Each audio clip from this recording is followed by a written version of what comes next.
जय हिंद दोस्तों।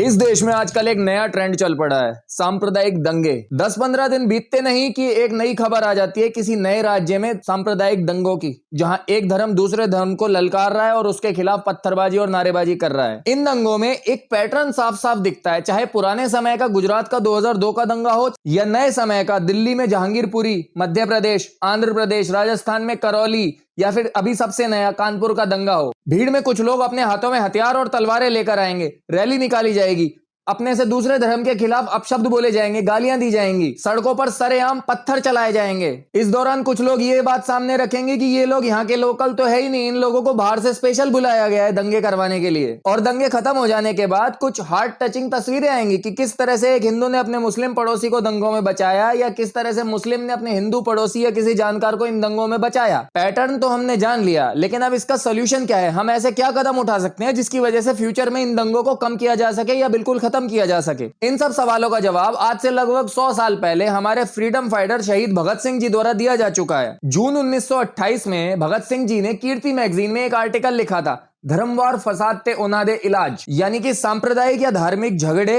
और उनके इलाज। भगत सिंह जी ने उस टाइम जो सांप्रदायिक दंगों की असलियत बताई वो आज के समय के सांप्रदायिक दंगों से काफी हद तक मिलती जुलती है, ज्यादा चेंज नहीं हुई है। अपने इस पूरे आर्टिकल में भगत सिंह जी टोटल 4 ऐसे रीजन बताते हैं जिसकी वजह से सांप्रदायिक दंगे किसी भी एरिया में होते हैं। पहला कारण है कुछ लोगों का कट्टर कम्युनल माइंडसेट। भगत सिंह जी बताते हैं कि लाहौर दंगों में जो मारने वाले थे वो भी हर धर्म से बिलोंग करते थे और जो बेगुनाह मरने वाले थे वो भी हर धर्म से बिलोंग करते थे, कोई स्पेशल धर्म नहीं था। यहां पर ज्यादातर बार देखा गया है कि भीड़ सुनी सुनाई बातों पर विश्वास कर लेती है और कुछ खास पॉलिटिशियंस और अपने आप को धर्म का ठेकेदार बताने वाले लोग अपने भड़काऊ भाषणों पे इन सब चीजों में और तड़का लगा देते हैं। दंगों में लोगों को मारा जाता है सिर्फ और सिर्फ उनका धर्म देख के। दूसरा कारण भगत सिंह जी बताते हैं कुछ लोगों की हार्ड मेंटेलिटी। जरा सी बात होने पर, कोई अफवाह सुनने पर या जरा सा किसी के भड़काऊ भाषण देने पर कुछ लोग हाथों में तलवार और डंडे उठा लेते हैं और अपने धर्म को बचाने निकल पड़ते हैं। और इस टाइम कोई आम हिंदू, मुस्लिम या सिख जब अपने ही धर्म के लोगों को तलवार और डंडे उठाते हुए देखता है तब वो अपने दिमाग को ठंडा नहीं रख पाता और वो भी इस भीड़ का हिस्सा बन जाता है। इससे दंगा और उग्र रूप ले लेता है। तीसरा कारण भगत सिंह जी ने बताया कुछ कम्युनल पॉलिटिशियंस और अपने आप को धर्म का ठेकेदार बताने वाले लोग। उन्होंने बताया कि आज कुछ पॉलिटिशियंस ओपनली कम्युनल बन चुके हैं। वो अपने भाषणों में कुछ ऐसी बातें बोलते हैं कि जिनसे डायरेक्ट दंगे भड़क जाते हैं। हालांकि उन्होंने ये भी बताया कि कुछ पॉलिटिशियंस है जो इन सब चीजों का विरोध करते हैं, ओपनली कम्युनिज्म को बढ़ावा नहीं देते, लेकिन जनता में भी कम्युनिज्म की सोच भरी पड़ी है। और ये जो कुछ गिने चुने पॉलिटिशियंस है जो इस बात का विरोध करते हैं, इनकी आवाज दबा दी जाती है। चौथे नंबर पे भगत सिंह जी ब्लेम करते हैं मीडिया को।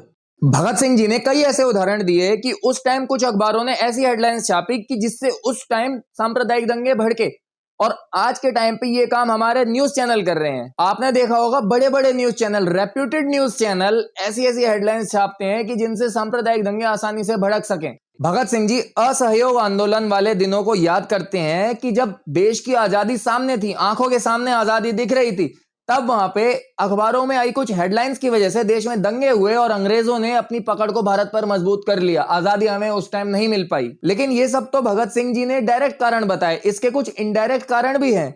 सबसे बड़ा कारण है इकोनॉमिक फैक्टर्स और गरीबी। यहां पे भगत सिंह जी ने कहा कि इतिहास में अक्सर देखा गया है कि लोग जब गरीब होते हैं, भूखे होते हैं, बेरोजगार होते हैं, तो उस टाइम लोग फ्रस्ट्रेटेड होते हैं और उनकी इस फ्रस्ट्रेशन को अगर सही डायरेक्शन मिल जाए तब ये क्रांति में बदलती है, और अगर गलत डायरेक्शन मिल जाए तो यही फ्रस्ट्रेशन दंगों में बदल जाती है। लोग ऐसे में एक दूसरे को मारने काटने लगते हैं और इससे बाहरी ताकतें मजबूत होती हैं। देश में सांप्रदायिक और धार्मिक भेदभाव बढ़ता है और इससे तानाशाहों या डिक्टेटर्स का जन्म होता है। यहां पे भगत सिंह जी आसान भाषा में ये कह रहे हैं कि अगर इन लोगों की इकोनॉमिक स्थिति यानी आर्थिक स्थिति को सुधारा जाए तो देश में दंगे ना के बराबर होंगे और इनको बहुत कम किया जा सकता है। और वो ये भी कहते हैं कि उस समय की सरकार यानी ब्रिटिश सरकार का कोई इंटरेस्ट नहीं है लोगों की आर्थिक स्थिति को सुधारने में, वो तो बस इस देश को लूटना चाहते हैं। लेकिन यहाँ पे भगत सिंह जी इन स्लम्स में रहने वाले और गरीब लोगों की तरफ ज्यादा ध्यान क्यों दे रहे हैं? आज के टाइम की बात करें तो जहांगीरपुरी, जहां पे पिछले दिनों दंगा हुआ, वो दिल्ली का कोई ऐसा एरिया नहीं है जहां पे बड़े बड़े मॉल्स हैं या बहुत बड़ा कोई इंफ्रास्ट्रक्चर है। ये दंगे वहां पे देखे गए हैं जहां स्लम्स हैं और गरीबी है।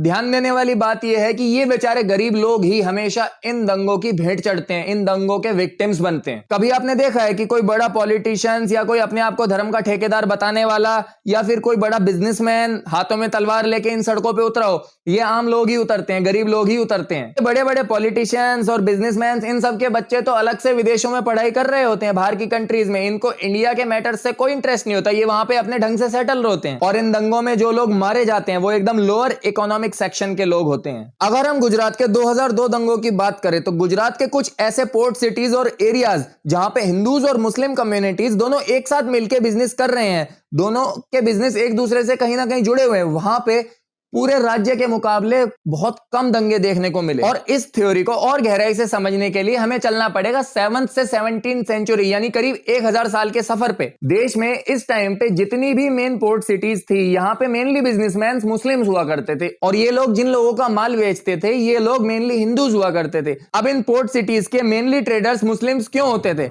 इसका कारण हमें मिलता है सऊदी अरब में हज। जो मुस्लिम्स हज के लिए जाते थे, लेटर उन्होंने सोचा कि रिलीजियस रीजंस की वजह से तो हम आ ही रहे हैं, क्यों ना यहाँ पे बिजनेस किया जाए, क्योंकि मक्का के पास हजारों साल से दुनिया की एक सबसे बड़ी टेक्सटाइल मार्केट थी। तो ये सारी टेक्सटाइल्स हिंदूज अपने देश में बना रहे थे और मुस्लिम्स इन सब टेक्सटाइल्स को बाहर के देशों में जाके बेच रहे थे। इसलिए ये लोग एक दूसरे से जुड़े हुए थे, क्योंकि हज में मेनली मुस्लिम्स का नेटवर्क होता था, वहां पे वो अपने कपड़े आसानी से जाके बेच सकते थे। हिंदूज वहां पे जाके इतनी आसानी से नहीं बेच सकते थे, इसलिए हिंदूज इन ट्रेडर्स के कॉम्पिटिटर भी कभी नहीं बन पाए और इन लोगों की रिलेशनशिप मेंटली और बिजनेस लेवल पे काफी अच्छी होती गई। और आप लोग एक बात सोच के देखो कि अगर ये दोनों कम्युनिटीज अपने बिजनेस के लिए एक दूसरे पे निर्भर रहेंगी और उनका व्यापार एक दूसरे की वजह से चल रहा होगा, तो ये लोग क्यों ही किसी सांप्रदायिक दंगे में पड़ेंगे। और 7वीं सदी से 17वीं सदी तक इन सभी पोर्ट सिटीज में दंगे पूरे देश के मुकाबले सबसे कम देखने को मिले। और इन दोनों कम्युनिटीज की बिजनेस रिलेशनशिप्स आज भी हमें अपने देश के कई शहरों में देखने को मिलती है। लखनऊ की फेमस चिकनकारी,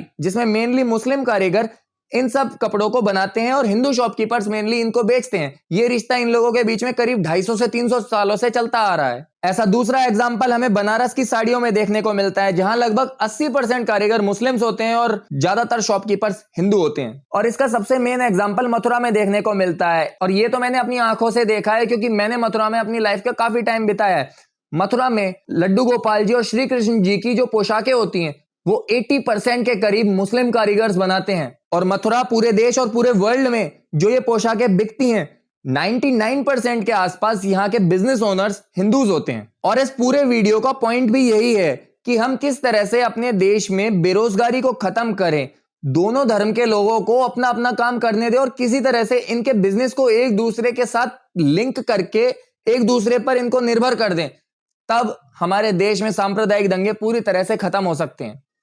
भड़काऊ भाषणों पे कोई ध्यान ही नहीं देगा जब इन लोगों का बिजनेस दूसरे धर्म के लोगों पर निर्भर होगा। इनकी रोजी रोटी जब एक दूसरे पे निर्भर होकर चलेगी तो इनका किसी भी भड़काऊ भाषण और किसी भी रैली या किसी भी दंगे में जाने का और किसी भी पॉलिटिक्स में पढ़ने का कोई इंटरेस्ट ही नहीं बचेगा।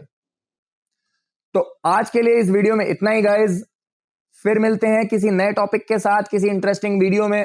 ये मेरे चैनल का अभी कुल 4था वीडियो है, तो यार अभी तो सपोर्ट की जरूरत है, तो सपोर्ट बनाए रखो यार अपने भाई पे। तो मिलते हैं नेक्स्ट वीडियो में। जय Hind, Vande Mataram. I know you told your friend you're not okay, and tell me what's wrong and why you never said you felt that way.